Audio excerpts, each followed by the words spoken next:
SuperTalk Mississippi media production. Middays with Gerard Gibert is on the air. Middays with Gerard Gibert is powered by C-Spire. Power your home or business with C-Spire Fiber. To learn more, visit supertalk.fm/C-Spire. C-Spire Fiber powers SuperTalk Mississippi.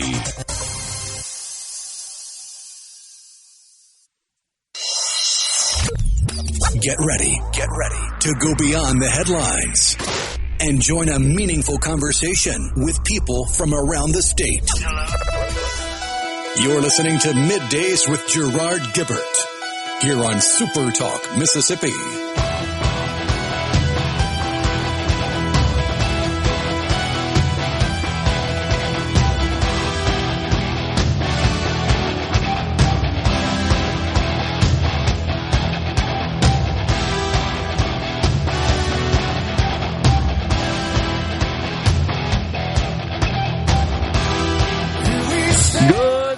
Everyone, and welcome to Middays, SuperTalk Mississippi.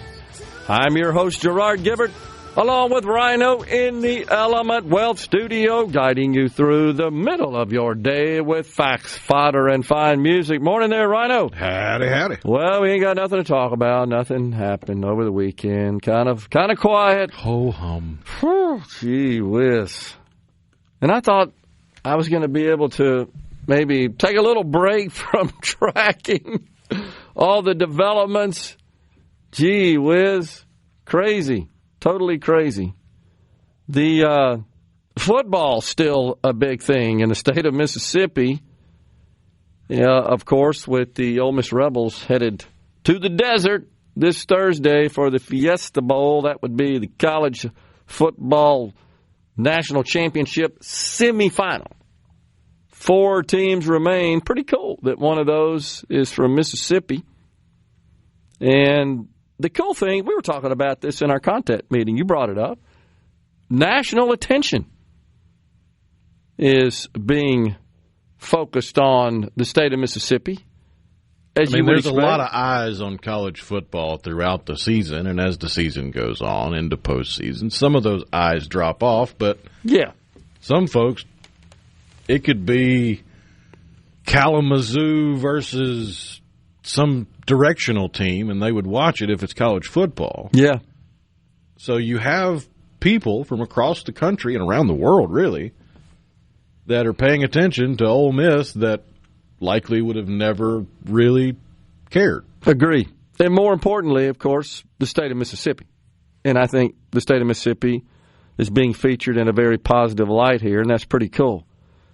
Something else I wanted to get to and share and pass on before we get to the meaty news is Mississippi State, of course, traveled to the Duke's Mayo Bowl and did not win the game. But another really fabulous example of sportsmanship was exhibited. You probably saw that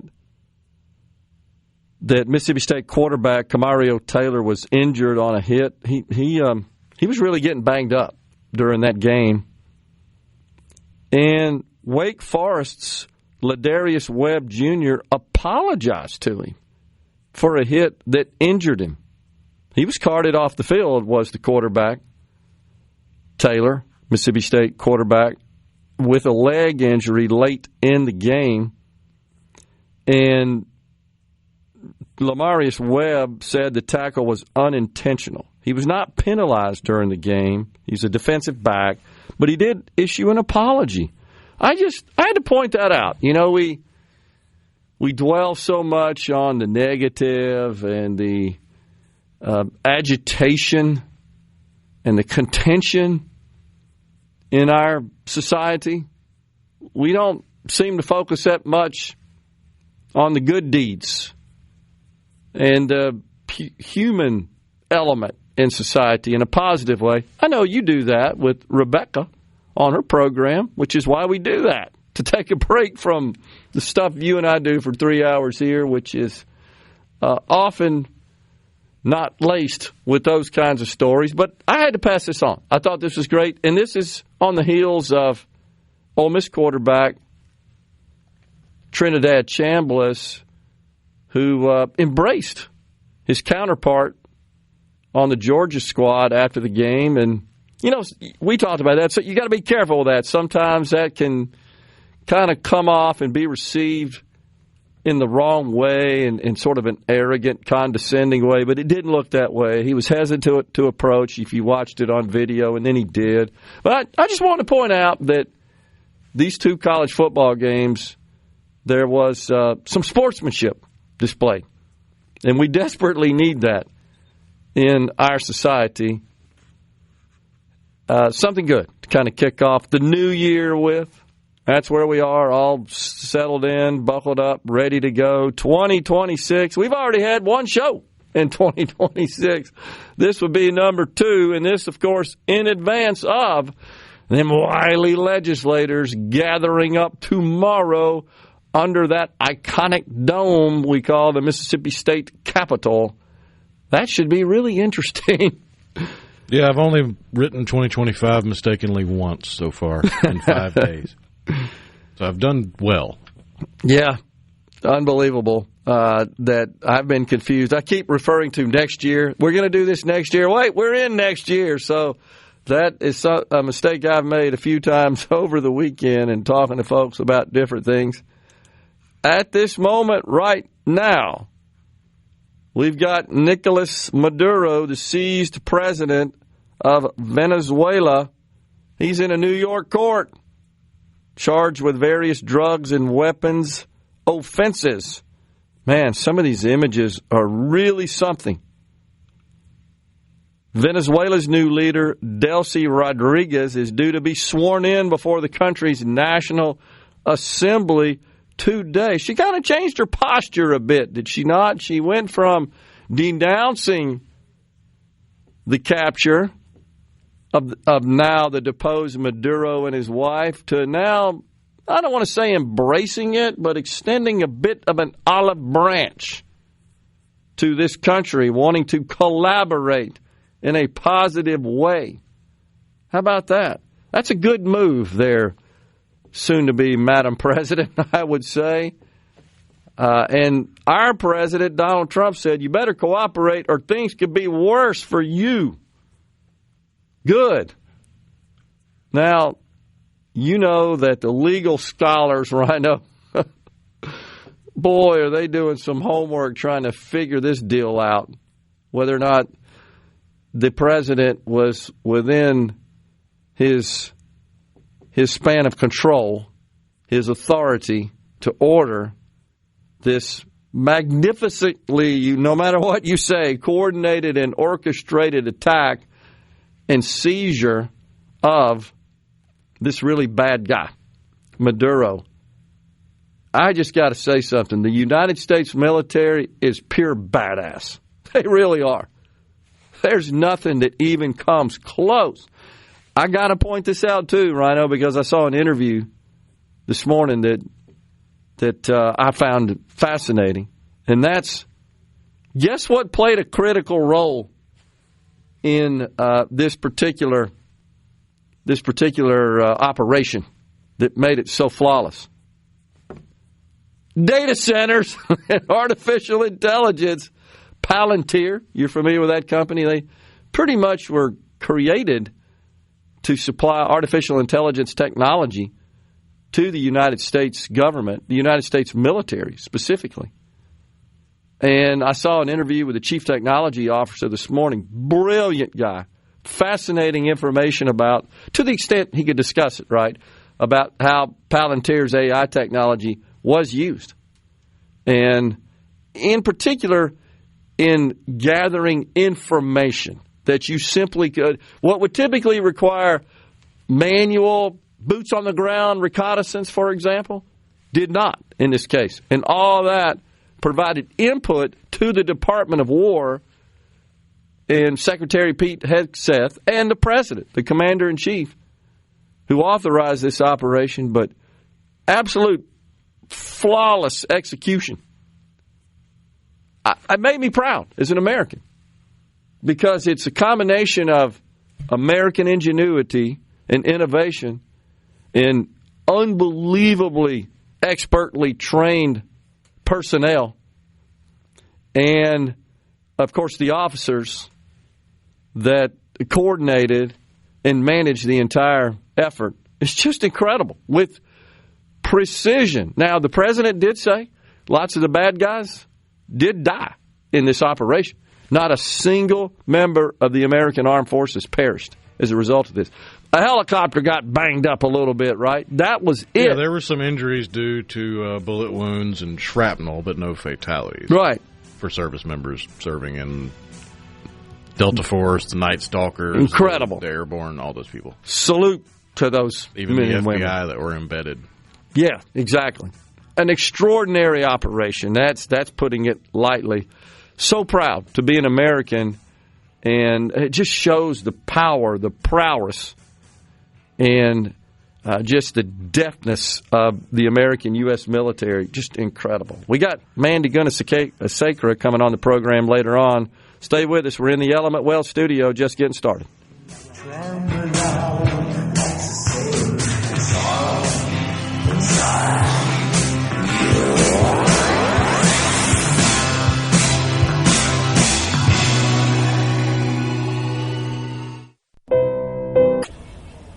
This segment of Middays with Gerard Gibert is brought to you by Covington County Hospital in Collins, where your health matters. Now back to Middays with Gerard here on SuperTalk, Mississippi.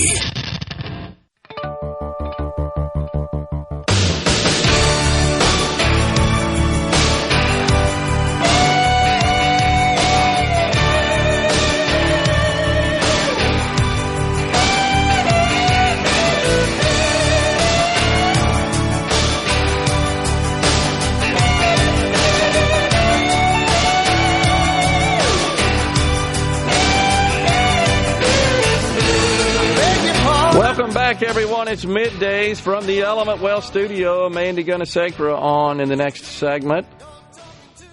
So, I mean, did the sun rise in the west this morning, Rhino? Because the Washington Post, the editorial board, they're lauding the president's actions.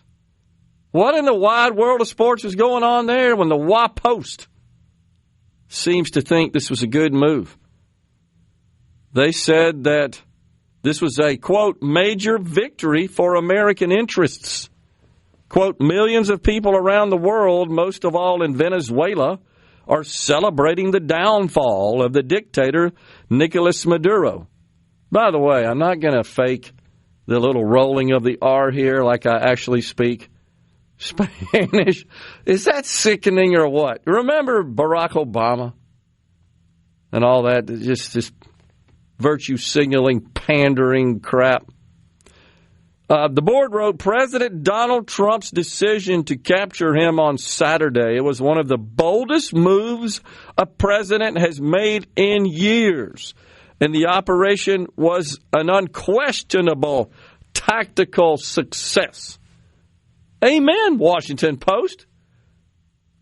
It's amazing what happens when the rules of engagement are friendly to our side. Correct. Totally correct. The next step is ensuring that this triumph sets Venezuela up for stability and prosperity rather than more of the same or worse. Well, I mean, the Venezuelan people did elect someone other than Maduro, who's been in exile in Spain since the election. So, I mean, they have a person they chose to lead them that could step in and lead. And our government's position is he's not really the leader of the nation, right? He's Maduro, not no. Right. Maduro is not the duly elected president of that country. Secretary Marco Rubio said as much. Heck, the Democrats gnashing their teeth about this were saying the same thing a year and a half ago. They absolutely were. You know, the other thing that has occurred, there's always an economic dimension of this. Is that Venezuela has experienced one of the most resource-rich nations on the globe. The largest reserves of oil of any nation. They top the list, right? The problem is, as you know, it's heavy, so-called dirty oil, and they lack the infrastructure to explore it, to harvest it, to transport it, to further process it. Guess where that exists? In this country, we've talked about that before. Our refineries are actually built around processing the heavier, dirty, higher sulfur content oil, the kind that comes from Venezuela. The problem is getting it here, getting it out of the ground, transporting it to ports where there are ships that could transport it into the ports in this country where the refineries are, mainly around Houston. And part of that is because up until 20, 30 years ago, there was a healthy relationship between American oil companies and Venezuela. Then the commies decided, you know what, we're going to nationalize the oil in Venezuela, and we're going to do everything in our power to steal all of those American oil companies' assets. Billions invested. And the entire world would have benefited had they been able to complete the process and the project. But no, the communists, because that's really communism right there. I know people are arguing with me about this on the left. Oh, no, this isn't. Yes, it is. When you nationalize an industry, when you seize the property of its that has rightful owners, legitimate, lawful owners, such as the American oil and gas companies, yeah, it's communism. And you concentrated that in the hands of a few despots, that's communism. How could you explain? That's not socialism. You're taking away private property. That's the key distinction between socialism and communism, is that the latter in general doesn't permit private property. It's owned by the state, by the collective. So since that wave took over, Hugo Chavez, he really got it started, and then Nicolas Maduro continued that trajectory. They basically abandoned free markets. You know what else they abandoned? The same thing that the mayor of New York City has denounced, and that's rugged individualism. You want to see the warm embrace of collectivism? Look no further than Venezuela. So from an economic freedom index perspective, since this trend has taken hold and swept the country, between 1970 and 2023, the economic freedom index of the nation of Venezuela was cut in half, by more than half, actually. And on the world stage, they're now among the worst in terms of economic freedom. Their oil production, there are some models showing actual versus if we did not have Chavez and Maduro taken over. Unbelievable how wealthy that country would be. And honestly, this is the second order thinking, how wealthier we all would be because of the abundance of oil. We would have no supply problem. And guess what? When the supply increases, that means the price goes down. It's pretty simple if they'd have just stayed the hell out. But they couldn't because they're crooks. And they saw fit to just confiscate these assets. Also, between 2010 and 2025, the GDP of the country of Venezuela bumping $400 billion in 2025 and went down to 100 in 2020. 400 in 2010 to 2025, 100. So a 75% decrease over that 15-year period of time. All because you had the government controlling the economy. The same model, the same template that Zoran Mandami promoted and highlighted in his inauguration speech in New York. That's because being under embraced. collectivism, you eventually run out of everybody else's money. And the inflation up over 500% last year. You've seen it. Massive shortages of the basic necessities of life. Massive shortages of everything. Unbelievable. And, of course, you saw the people flooding the streets in celebration. Yet we have in Venezuela. In Venezuela, right. Yeah, we have loons over here that are protesting Trump's actions. Unbelievable. It's because the left in America is full to the brim with useful idiots. It's just incredible. Also, the percentage of households in poverty, just looking at various economic metrics, got interested in that concerning Venezuela. Between 2002 and 2023, a significant increase in the percentage of households in that country that are in poverty and extreme poverty. Except for Maduro and his inner circle, they're doing just fine, right? They confiscated... That's the way it always goes in collectivist society. It's terrible. The number of Venezuelans living outside the country, that's also surged. They're escaping it. Of course they are. Incredible. And then you got the left-leaning folks over here of any notoriety that, of course, they're weighing in. You got Alexandria Ocasio-Cortez say, this is not about drugs. If it was, Trump wouldn't have pardoned one of the largest narco traffickers in the world last month. It's about oil and regime change. And they need a trial now to pretend that it isn't, especially to distract from Epstein and skyrocketing health care costs. Governor Pritzker of Illinois, Donald Trump's unconstitutional military action in Venezuela is putting our troops in harm's way with no long-term strategy. The American people deserve a president focused on making their lives more affordable. You're an idiot, is what you are.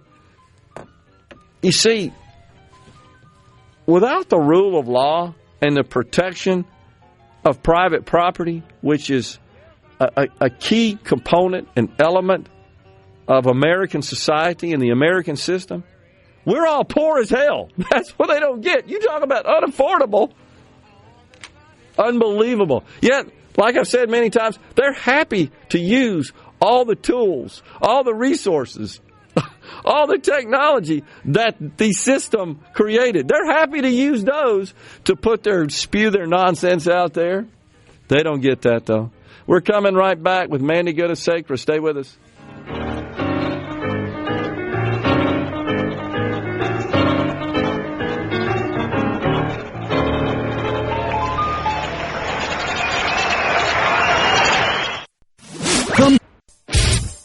You're listening to Middays with Gerard Gibert, here on SuperTalk, Mississippi.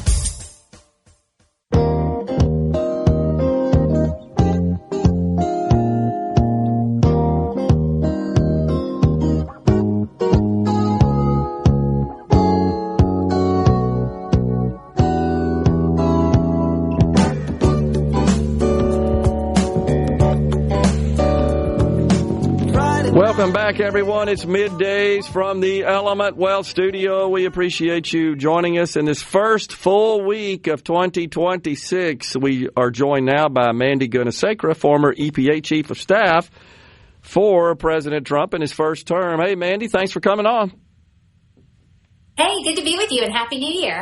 Happy New Year to you. So, quite an eventful 72 hours for sure, with the president taking bold action in Venezuela and, of course, informing the public in his press conference after that this was something that was actually planned for a prior date, but the weather did not cooperate.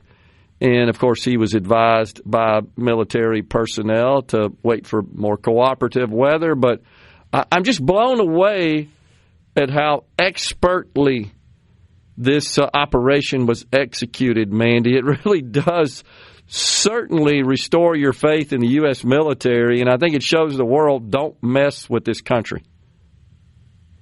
Yeah, absolutely. That message is loud and clear, especially to those that are trying to undermine American greatness and opportunity. I think, too, Gerard, what it shows is one of the reasons I saw firsthand why President Trump is a really great president. He is a good executive, and he empowers those below him. He gives them a task, and then he lets them achieve that task, knowing that he will back them up. And he's done this with our military. He's not a micromanagers, so to speak, but he has brought on really great leadership, everyone from Secretary of War Pete Hegseth to the leaders across the cabinet, and he will give them a directive, and then he will let them use the tools they have at their disposal to get it done. And that's what we've seen. Our military men and women are the absolute best in the world. President Trump knows this, and he let them do what they do best, which is execute a really sophisticated but high risk, high reward mission.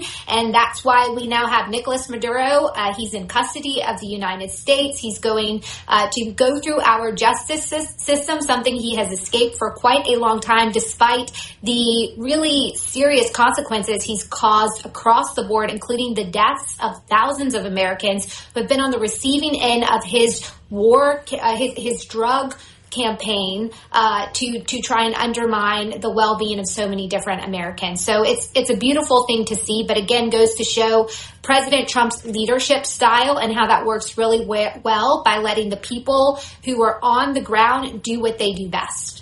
Yeah, and so we also need to recognize that I believe it was Joe Biden that actually issued indictments, right, against Maduro, but nothing ever came of it. He took no action, and I'm not sure he ever would. He's just kind of a person which I think is consistent for the most part with the Democrats. It's a lot of hot air, but really no action. This is a president that comes from the private sector where words don't buy you squat. You got to take action, and you got to perform, and that's what I do like about this president. The other thing is he's decisive, as you indicate. He consumes all the information and then makes a decision and then empowers those people below him on the org chart to act. Yeah, that's exactly right. And you better believe that there were countless meetings and discussions on this leading up to the decision he ultimately made, which was to go in. You also saw the public side of this, where he was in open negotiations, if you will, very, very hostile negotiations, but nonetheless negotiations with Maduro to stop the rampant drug trafficking into the United States, to return stolen oil, to stop taking Americans hostages. All of these very clear lines that were on the table, Maduro continued to cross them. And like you said, President Trump is not a man of hot air. He means what he says in these instances, and he will very quickly take action, and he understands the tools that he has at his disposal. I think this is a key difference between round one versus round two. He understands the depth of the tools he has at his disposal as president, whether it's reforming the bureaucracy or using the full weight of Americans' military might, and he knows how to use them very effectively to the betterment of Americans, as he promised, and falls squarely under the umbrella of America First. Yeah, that's a good point. I mean, no nation on earth has a leader which has so many tools, I mean, exhaustive and a broad range of them at their disposal. And that, of course, starts with the United States military. And this was an operation that really didn't require much in the way of boots on the ground because, as you know, most Americans opposed that. But also, this was so carefully coordinated and planned and using unbelievable technology to make sure that they could get in and protect our troops, extract Maduro and his wife, and get out. And that's exactly what happened. Yeah, that's right. And, I think it goes to show another great characteristic in the Trump administration is having these different bureaus and different office areas interact and coordinate with one another. I've heard this from some of my former colleagues that have gone back in this administration. The communication between various agencies and leaderships and their political teams is really, really working really, really well and really great. And that shows in all the coordination, whether it's interacting with Congress, whether it's executing some of these high-stakes military missions towards, getting rid of a nuclear threat in Iran to what we just saw. This communication across the board is really important and something that has been a priority for President Trump on day one. It's behind the scenes, but it really, really matters, especially when it comes to the execution of something like this. And Mandy, that's a key responsibility of a leader that touches all of these organizational units is to facilitate that communication and ensure that they are, in fact, cooperating and coordinating and collaborating. That's what good leaders do, and I think the president does that. And then he gets out of the way. Okay, you guys get together, figure this out, bring me a plan, we'll bless it, and then you go execute it. Yeah, and he'll let things work out. You know, you think about early on, there was some back and forth between AG Pam Bondi, deputy director, and Kash Patel, and it was kind of public. It was kind of dirty for a little bit, but he let them work it out, and now they have a stronger relationship because of it. He cultivates very serious, genuine relationships. So not everybody's getting along all the time. You have very serious policy debates and fights, if you will. Yeah. But at the end of the day, it's very clear they know who they work for, which is President Trump, who is serving the American people, implementing this America First vision, and they have to stay in constant communication to get that very serious and effective job done. Mandy, earlier in the program, not sure if you heard us, I read statements from some of the Democrat high-profile politicians, elected leaders. Alexandria Ocasio-Cortez, of course, she's always going to have something to say. Governor of Illinois, J.B. Pritzker, thought to be a prospect for a Democratic nominee for president in 2028. Mark Kelly, he's weighed in as well. Hakeem Jeffries. I mean, the whole Chuck Schumer, the whole gambit. Are you surprised at the reaction?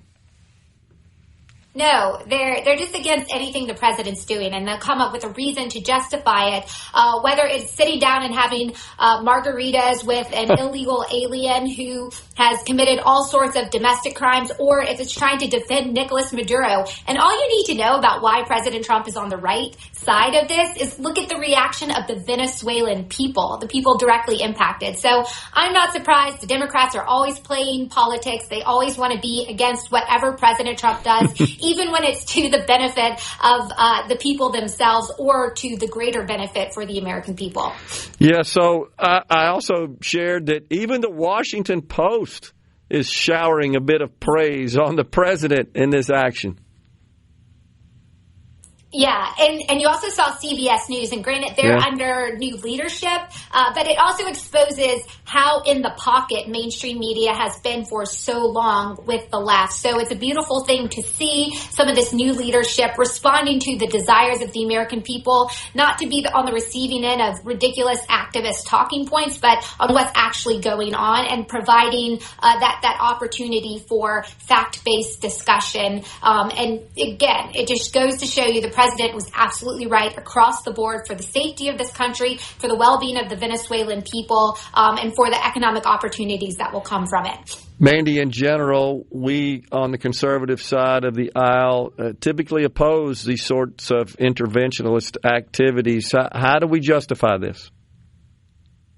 Yeah, I think there's a line. You know, we're not starting a war, and this is what President Trump has been very clear with. He was taking a decisive action to take a bad actor out, despite efforts to avoid this very situation. But at the end of the day, he was causing serious health harm to the United States, economic harm. He was creating instability in the Western Hemisphere, bringing in Iranian proxies and people who wish harm to the American country writ large. He was becoming a cesspool of that type of terrorist activity pointed directly at the United States. You can only stand that for so long before you have to go in, cut off the head of the snake, and then let a country that has so much potential, such beautiful people, actually thrive and do well and become a strong ally. You can do that and avoid engaging in forever wars. I think it was a strategic and efficient use of military resources, and I think as conservatives, that is something you can get behind. It's not bury your heads in the sand and be total isolationists. I don't think that's where we are. There are some, but you can't close your eyes to the world around you, especially when there's a growing threat in your own backyard. We got another segment after the break. If you can hang around, we keep talking about this, Mandy. You good? Certainly. All right, we got Mandy Gunasekara on the line. Coming right back. In life and in... You're listening to Middays with Gerard here on SuperTalk, Mississippi.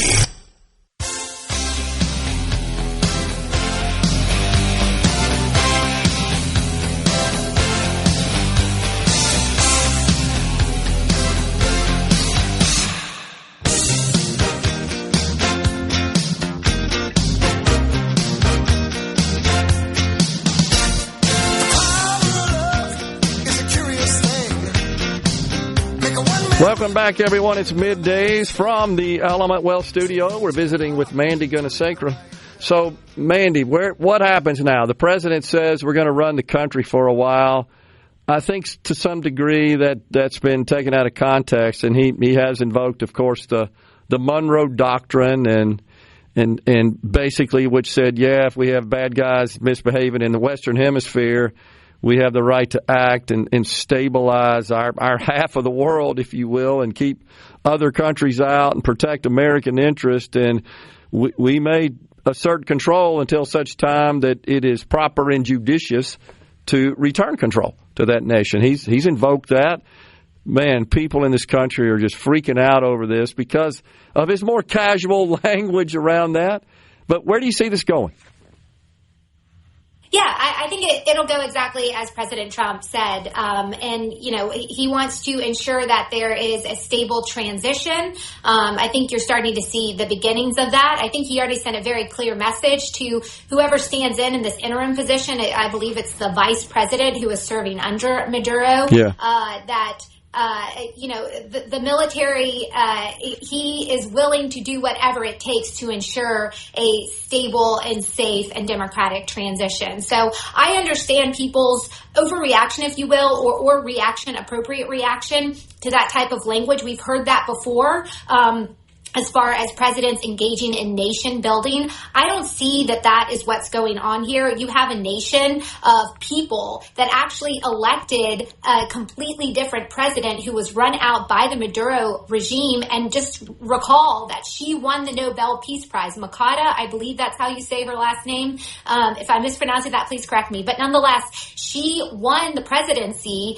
There was a democratic process. The people want this. They just haven't been able to topple this multi-decade regime that started with Hugo Chavez and then turned into Maduro. And so the people are ready to assert their role and take over this country and have a prosperous Venezuela. You've heard a lot of them talk about this. I'm by no means an expert, but I've been listening to all the people posting about this, the Venezuelan people posting about this, and this is what they're saying. So I understand people being a little overreactive to something like this, worried about forever wars, what happened in Afghanistan. It's a completely different situation here. It is in our backyard. We do have a vested security interest, but I think taking decisive action sends a clear signal that the transition must actually occur, and the people have been ready to put their democratically elected president or a democratically elected president in place for a long time. President Trump is enabling that process to take place and then can support them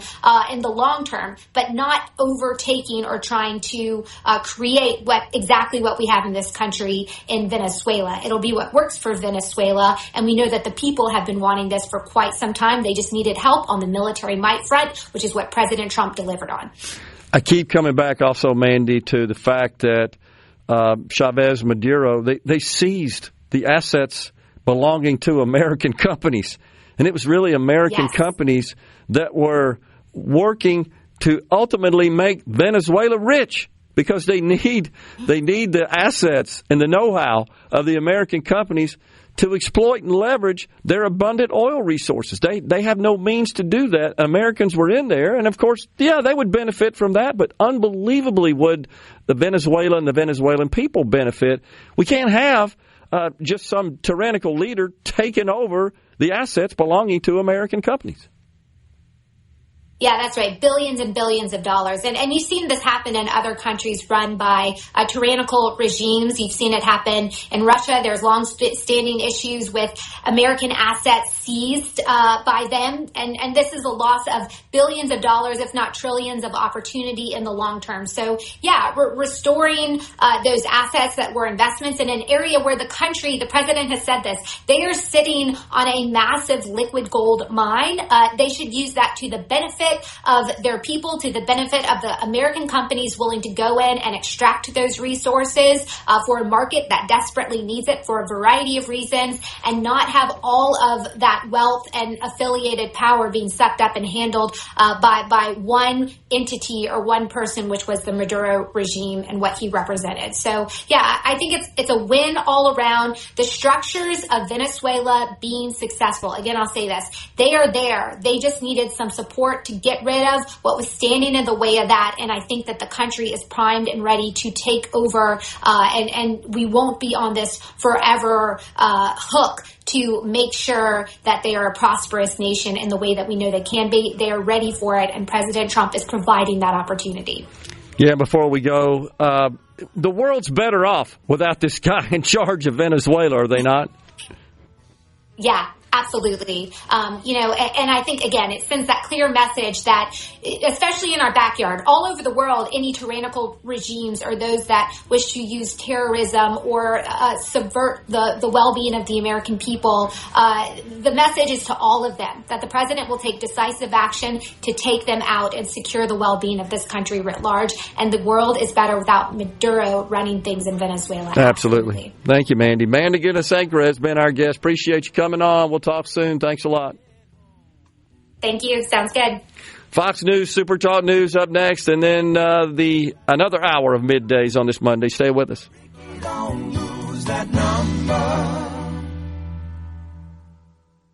Hour of Middays with Gerard Gibert is brought to you by the Mississippi Business Journal. Visit msbusinessjournal.com. Scott Coopwood, publisher and president. Get ready to go beyond the headlines and join a meaningful conversation with people from around the state. You're listening to Middays with Gerard Gibert here on SuperTalk, Mississippi.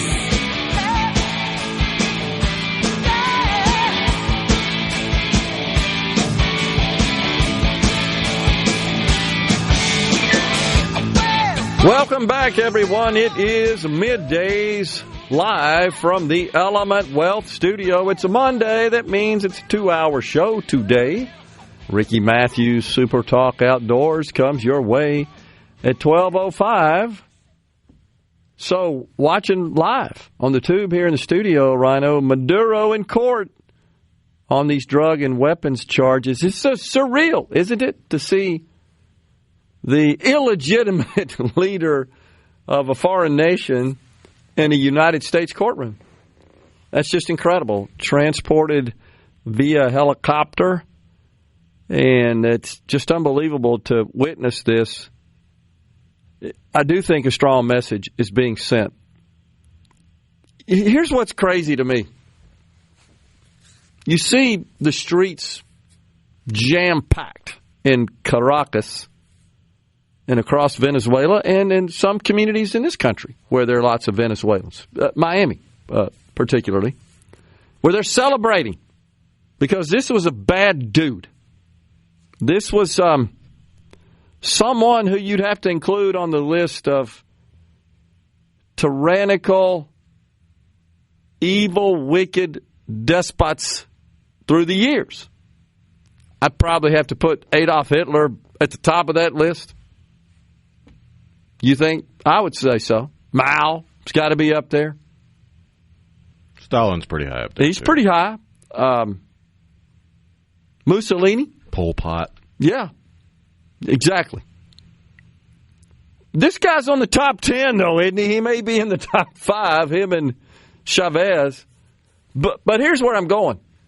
We've got the people of Venezuela, and again, Venezuelan communities in this country, taking to the streets to celebrate this guy's removal and downfall. Yet, we got people in New York and Seattle also recently voting for voluntarily the same dang system this guy implemented. Are they stupid or what? Yeah. This blows me away. Voluntarily, because for the most part, and I got into an argument with a couple of liberals over the weekend about this, for the most part,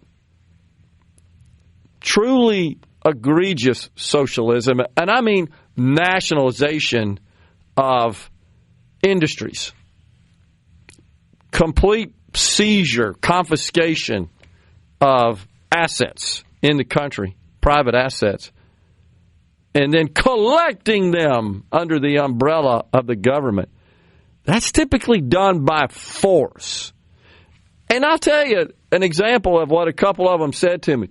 Well, what about the GI Bill? Are you serious? You're comparing the GI Bill to what this guy did? What these tyrants did?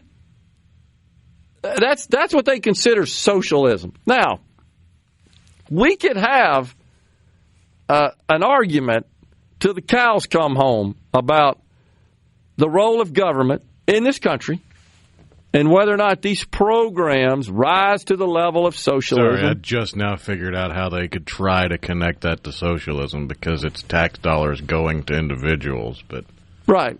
It took me that long to wrap my head around the lunacy of a liberal argument. Here's the other one, the interstate system. Yeah. Bring that up. But guess who built the interstates? Private companies who taxpayers hired to build roads and bridges for them.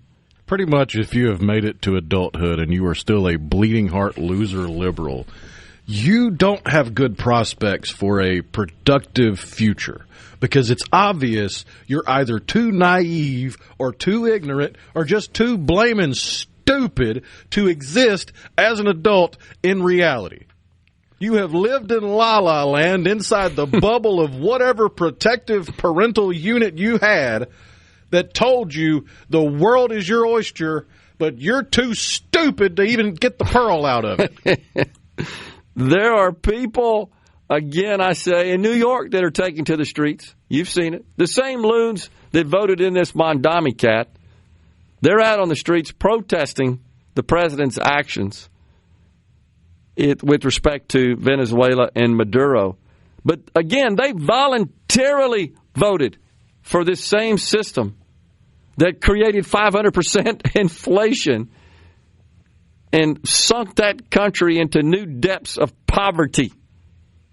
Oh, but it's fair. It's equitable, right?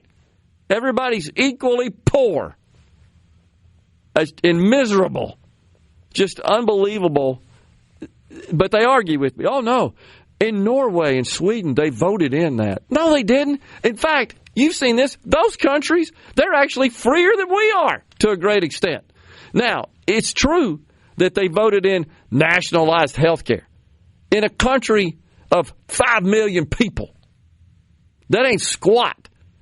What an invalid comparison that is.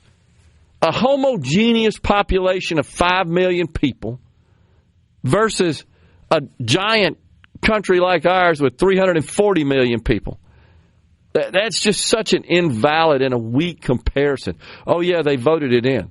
Right. And as we've talked about before, they have government-provided health care. It's health insurance and to some extent health care. But again, almost all of the health care that is dispensed in that country that they pay for with their taxes was invented in this country via capitalism. Not much gets innovated and invented and created just out of the brains that God gave us in countries that confiscate a good bit of your earnings.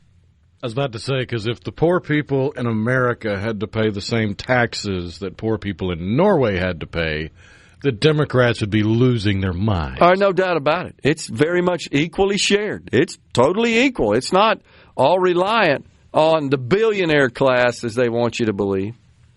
I mean, just look at, say, the price of a gallon of milk.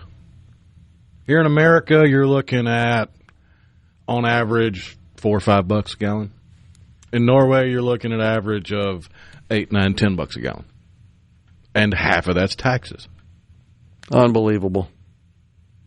So it's such an invalid comparison. They all like to point to it. And I finally said, well, why don't you just move your butt over there? I'll buy the flight. Well, that's not very appropriate for a man of your stature. I said, I'm just sick of it, man. You keep griping. No, what's not appropriate is that these idiots have made it to adulthood and they haven't experienced enough of the real world to get out of their little insular bubble of bleeding heart BS. That is true. They still think we can gather around the bonfire and sing Kumbaya and everybody will be hunky-dory because they refuse to acknowledge that there is a subsection of the population with less than room temperature IQ that could care less whether or not you're breathing in the next second as long as they get their way. That is unfortunately where we are. And then 30 seconds later, when you point to the dead body they just created, they look at you and go, I didn't do that. That's absolutely true. On the C Spire text line, don't forget that Mississippi is the second or third largest oil refinery in America. That's right, down in the Pascagoula area. Chevron operates several refineries across the country, and that is absolutely one of them. Also, I believe in Texas, and I think they have one in Utah, if I'm not mistaken. But, right, and just so you guys will know, working to get Representative Steve Lott, he, at one time, I believe, was employed by Chevron, knows a lot about the industry, interested in getting his take on how this might affect the domestic and really the global oil and gas market and industry. I know one thing, speaking of markets, they're happy today. So here's what I think, and I talked about this a little bit earlier, that if we do achieve some sort of stability in that region with the massive oil reserves under the ground there in Venezuela and infrastructure's built out so that they could be extracted and placed into the supply chain, yeah, you will see a decline in the price of energy. But I think you'll see enough volume produced and owned by American oil and gas companies, their market share will rise at the expense of foreign oil and gas organizations such that, yeah, the price goes down, but the volume goes up, and that economies of scale kick in, and they're able to make a tidy profit, and we're able to benefit from lower prices, and the economy will take off. I really do believe that's what's driving the market today. The Dow up 745 points, record territory. The NASDAQ 189. All the indexes in the green. Duran with a little Rio bumping us out of this segment. Great video. Coming right back in the Element Wealth studio.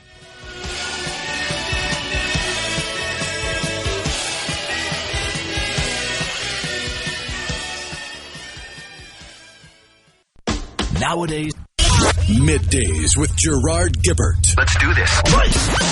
On SuperTalk, Mississippi. Let's go.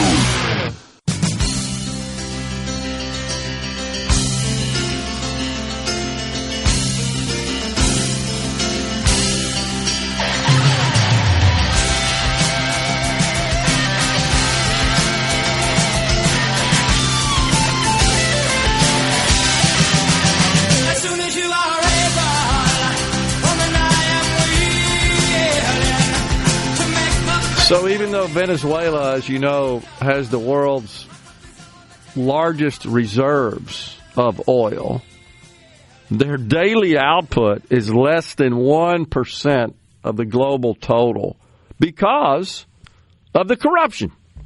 It was well on its way to being a major producer of oil.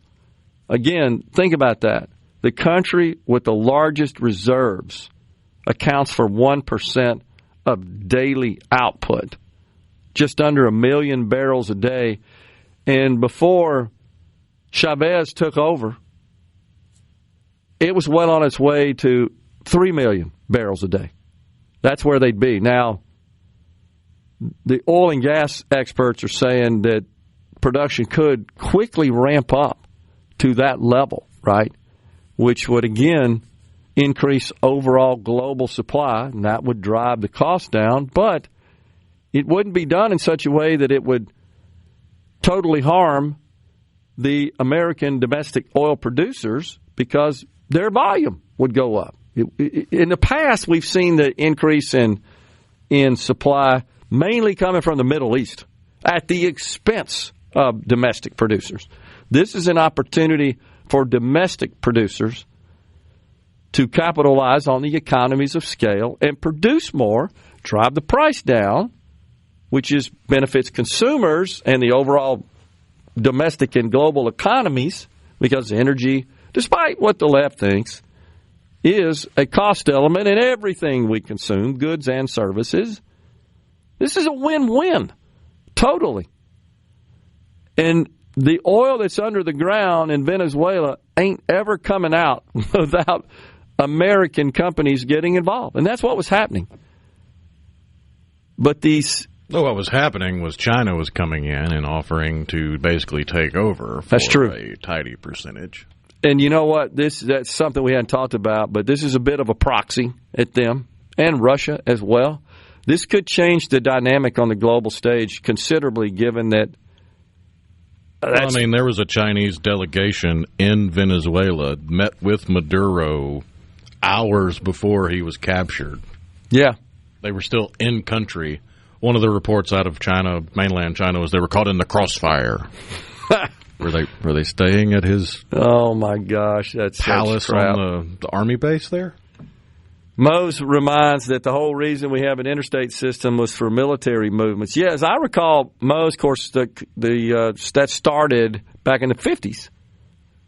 And as I recall, they were designed to transport military assets in the event of a nuclear attack, when we thought that was quite possible, more so than it is today.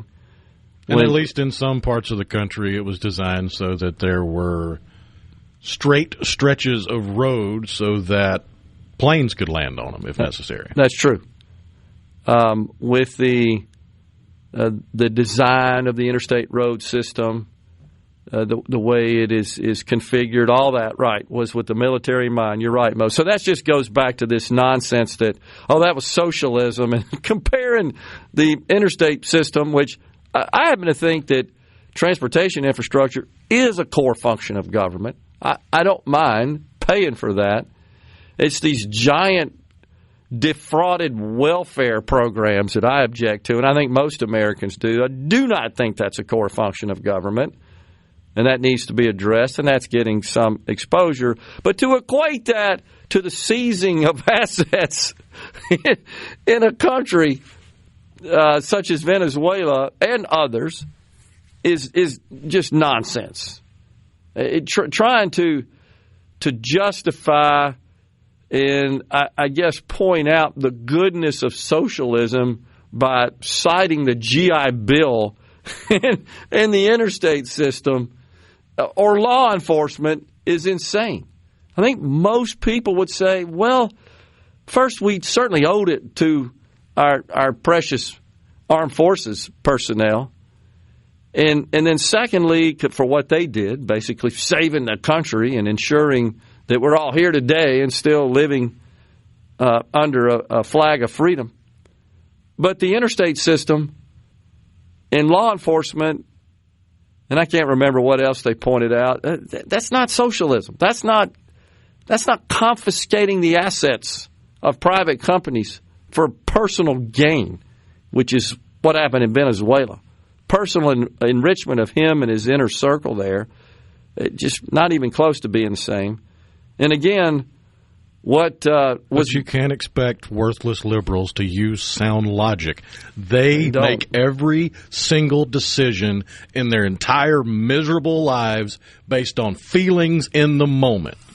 It's bothersome still, I'm going to say, that the people of New York and Seattle, and there's a rising attitude across this country that looks favorable on this idea of socialism. And really, like I said before, they don't realize that also inextricably linked to the brand of socialism they're talking about is the surrender of freedom, certain freedoms.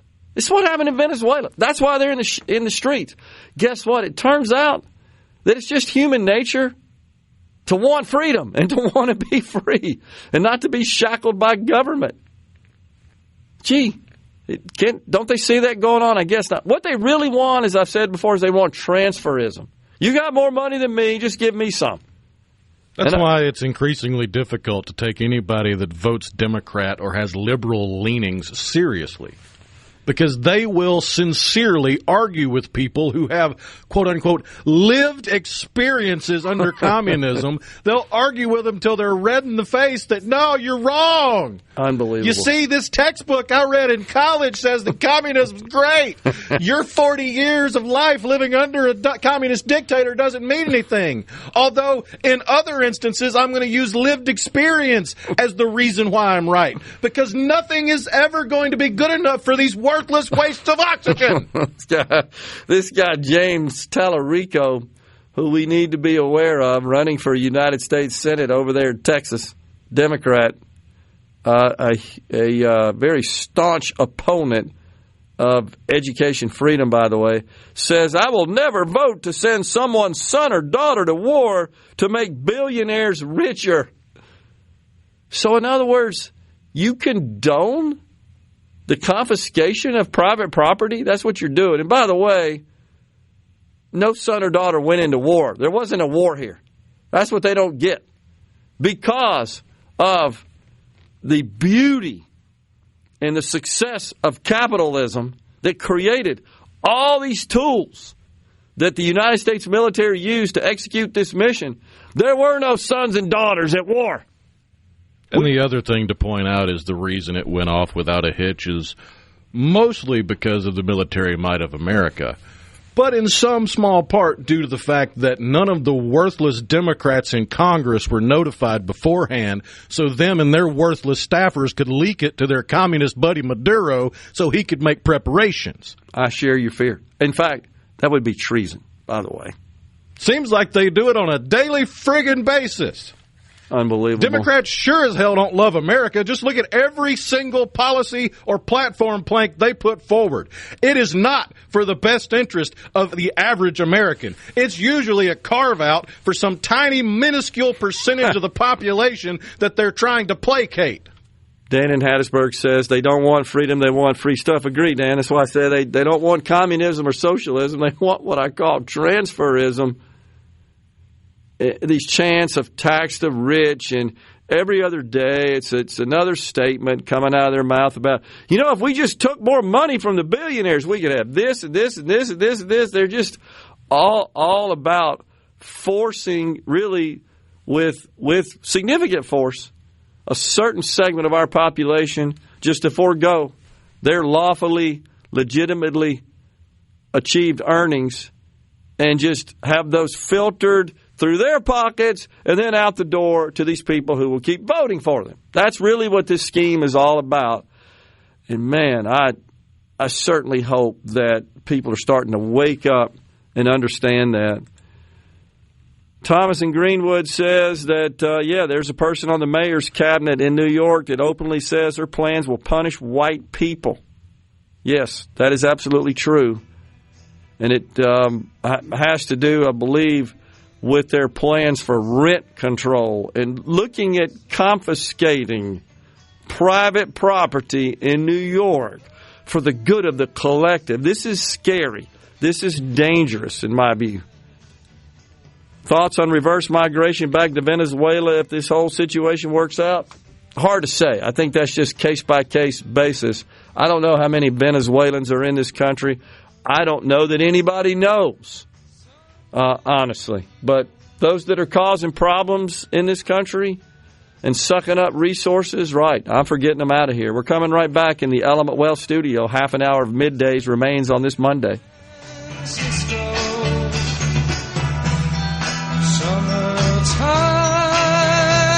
will be loving there. From the Middays with Gerard Gibert. It is on SuperTalk, Mississippi.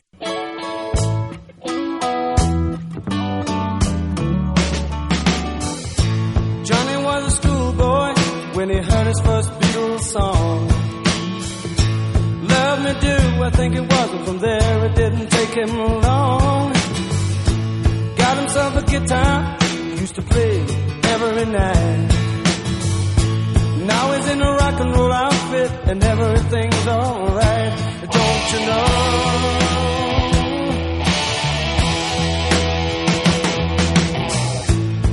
Welcome back, everyone. It's Middays from the Element Wealth Studio, and out there in California, they are seriously considering, they're plowing ahead with a billionaire tax. And when you're taxing wealth, make no mistake, you're confiscating assets is what you're doing. Pay no attention to all the money that went into trying to end homelessness because Newsom vetoed that transparency bill. Unbelievable. And they want to make it retroactive. There's uncertainty about whether or not this thing will qualify for the ballot. That's what the plan is, to put it on a ballot for the people of California to weigh in on. Just unbelievable that they could even be considering that. Even, once again, the editorial board, would somebody please replace the people who used to work at the Washington Post? Because this is an editorial, an opinion that they published a couple of days ago entitled, "California Will Miss Billionaires When They're Gone." Right. Exactly. You idiots. Unbelievable. You remember in 2012, they passed Proposition 30, increasing the marginal tax rate on high-income households up to 3%. I want to say their state income tax is now 13%, their top bracket, if I'm not mistaken. So this is really crazy that they're even considering a wealth tax. This would be a disaster for the state's economy, in my view, but they don't care. They're plowing forward. There's just this opinion that's really sweeping this country that we just got to go punish people who have achieved financial affluence. We just got to go punish them by imposing these ridiculous, onerous taxes on them. It's not like they have any rhyme or reason or plans. They just want to punish them. Just simple as that. Because this idea that, oh, yeah, if we had all this money, we could do this and this. No, you wouldn't. You spend. That's the same argument they used to gut NASA. Yeah, that's true. Billions for space, but pennies for the poor. That's exactly right. And they're. I believe we still have poor people, and NASA got gutted back in the 70s. Yep. It's almost like there's always going to be poor people because, believe it or not, the vast majority of poor people make poor decisions. They want to tax the residents with $1 billion of net worth 5% of their wealth, which is almost impossible to calculate and determine. But they want to hit them up for 5%. Now, there are 2,000 billionaires in the world, about 1,000 in this country. There are 200 in California. So we're talking about a tax that would affect 200 people. 200. Last I checked, there's 41 million in the state. So we're looking to 200 people to funnel money to the government to be ill-spent? That's just unbelievable that that's going on in this country. Of course, they've got a problem as well with their pensions and their retirement accounts. They're grossly underfunded. And they're looking for this handful of people to shore it up, just like the Democrats across this country are. We just go get this handful of people and take their money, bliss would break out. And I'm seeing again some of these loons, Robert Reich and Sanders and the like, that are out there promoting once again this lie, this nonsense that, if billionaires paid taxes at the same rate as nurses and teachers, we wouldn't be arguing about health care, housing, or public education. Scarcity isn't real, it's enforced. So this is the idea that, yeah, I know. I don't even know what the hell that means, but I'm reading it. I'm telling you. What the hell do you mean scarcity isn't real? I don't know what they meant. I don't know why they added that to the statement. But remember Joe Biden. So I guess gold should just be free. Right. Joe Biden said this over and over again on the campaign trail. If the wealthy would just pay the same rates that the teachers and the firemen and the police officers and the nurses do, they're categorically wrong, and here's why. Because this is what they won't tell you. They're not talking about the actual effective tax rate they pay as registered with the Internal Revenue Service. The actual data, the returns, the taxable income, the taxes they paid, and the resulting calculation of their effective tax rate. What they're talking about is if we tax their wealth, if we tax their unrealized gains, yeah, that would reduce the effective tax rate. But here's the truth. The truth is, I looked it up, by the way, over the weekend, got curious. What the average pay is of a nurse in this country is about $92,000. Not surprising. And the average pay of a teacher is about $72,000. Nationwide now. So I just did some kind of playing around, assuming their file is an individual, not married filing joint. Took the standard deduction, nothing special, just straightforward stuff. Calculated their taxes, and then what the effective tax rate was. 13% for a nurse, effective tax rate. And for the teachers, it's 10%. Guess what the effective tax rate is for the top 1% in this country? 26%. You're lying here, people. You're lying. Elon Musk paid so much in taxes last year, they had to update the system because there weren't enough digits. $8 billion, as I recall, of taxes, what he paid last year. May have been the year before. He probably paid more last year. And that's on his actual income earned. That's what he paid. Not on the unearned income, which we don't do in this country. It is a hallmark of capitalism.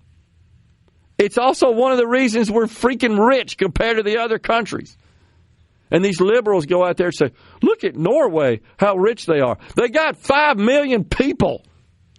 It's such an invalid comparison. It's one without merit. And I would submit we'd all be richer if it weren't for our stupid government getting in the way and obstructing the systems that create wealth. And this is one of them. It also takes your hard-earned money and gives it to worthless wastes of space that don't want to do anything. Unbelievable. Rhino is on fire today. Preach on, brother. Mark Lofton in Oxford. Agree. What if we imposed a heavy tax on all offshore jobs? You're obsessed with this, Tom. Absolutely obsessed. No, that wouldn't raise squat. You can't do math either. You're so obsessed with that. It's just unbelievable. Like, that's just the cause of everything bad. Unbelievable. Get in the real world, man. That's not what's going on here. By the way, here at home, we're seeing more people talk about, certainly candidate for governor Andy Gibson, elimination of the property tax. He wants to do that, says we got enough money in the state coffers to offset that. I disagree, by the way. I would challenge him and anybody else provide a pro forma showing what the state's budget would look like. Because here's what we got going on. We got revenue that I believe is going to start declining when the individual income tax cuts kick in. The only other source of revenue we have for the most part is sales taxes. So unless you guys go out there and spend a whole bunch more money, we're not going to offset the loss of income tax revenue. And then we got this PERS thing that's staring us in the face that actuaries say we need $200 million a year for several years. And then there's a move to increase teacher pay.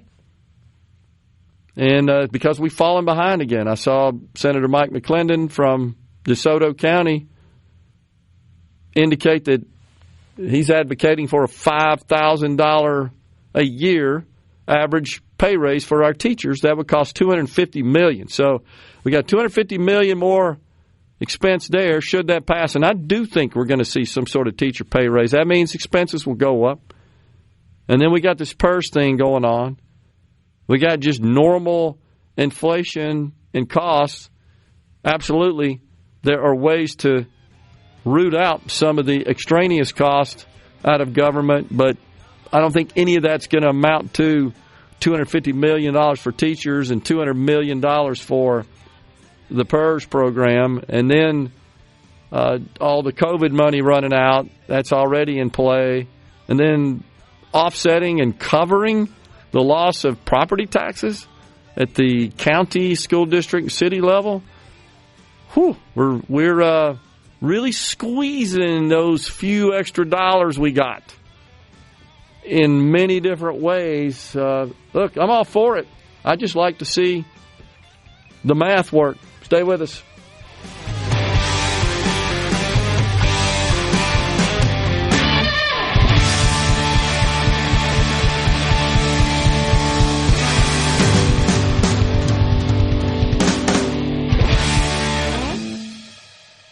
Up Mississippi. Are we going to do this? Middays with Gerard Gibert. Keep rolling. 3, 2, 1. On SuperTalk, Mississippi.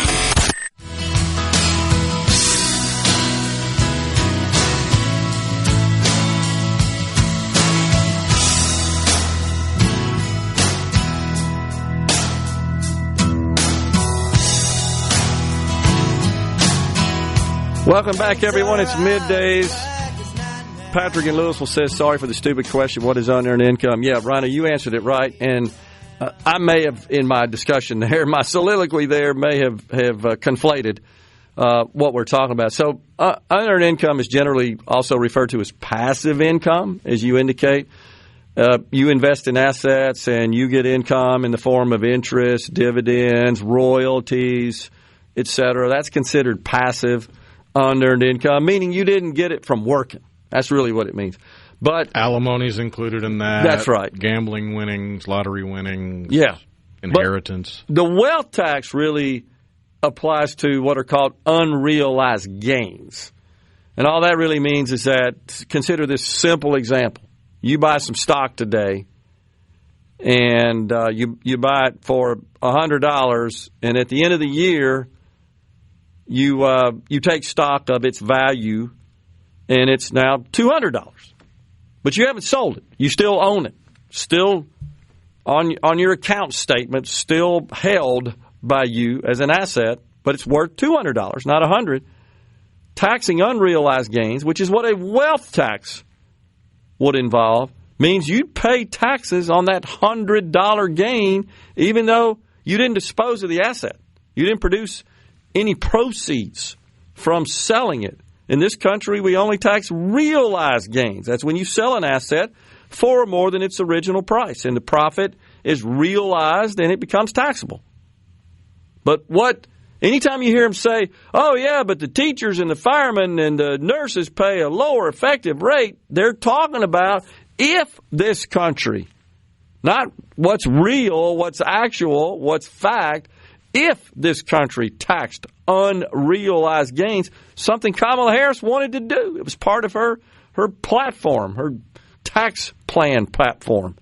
And it's what they want to do out in California. You just say, hey, look, how much are your assets worth? X. Okay, you pay 5% on that. But I haven't sold any of it. I haven't made any money off of it. It's all paper gains, if you will. That's what's a concern and what is catching a lot of attention in this country and getting a lot of steam from the transferism nuts. They just want your money.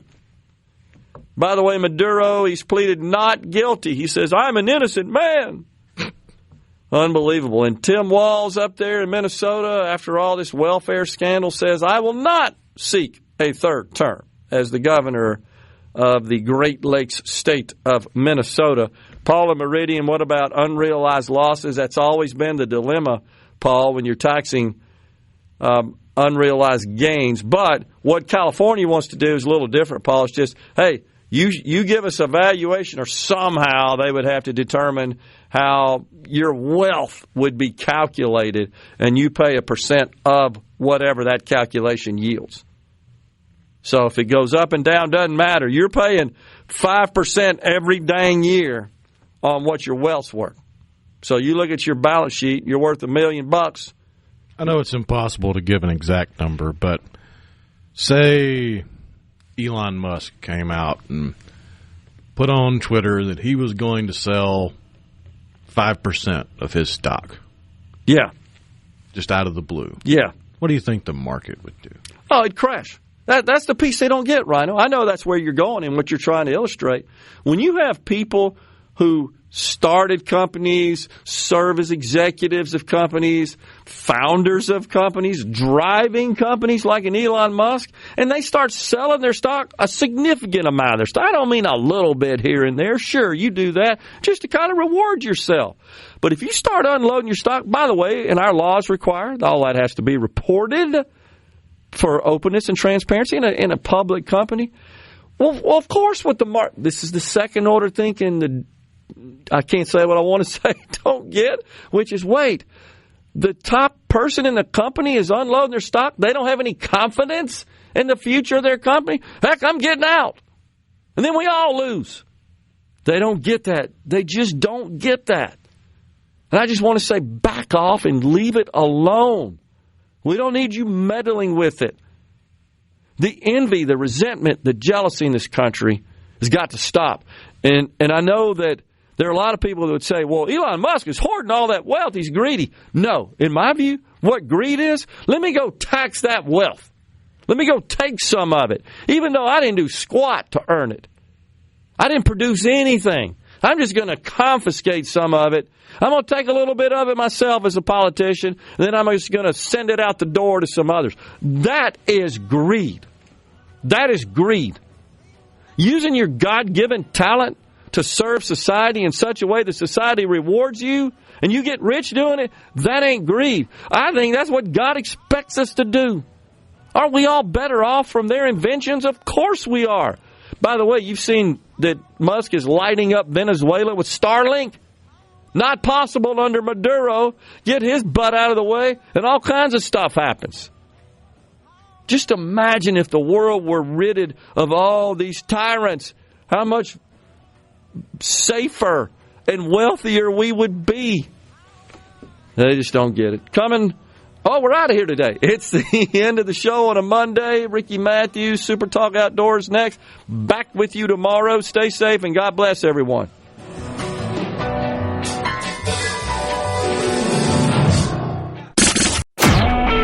A SuperTalk Mississippi media production.